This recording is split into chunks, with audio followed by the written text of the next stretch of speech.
A dream I had January 28, 2022. I was in Missouri. There was a nuclear siren test. I told my parents it's like from my dreams. The dream cuts to Poland. I saw American and Polish troops fighting Russian and Belarusian troops. There was an American M1A2S EPV-3 tank fighting a T-72 tank. The Russian tank lost.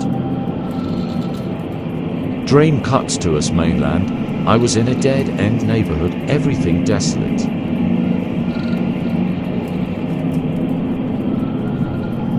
I got a radiation alert on my phone. It ticked like a Geiger counter. A wolf and zombie in a hazmat suit chased me out of the neighborhood. I climbed a camper trailer to escape.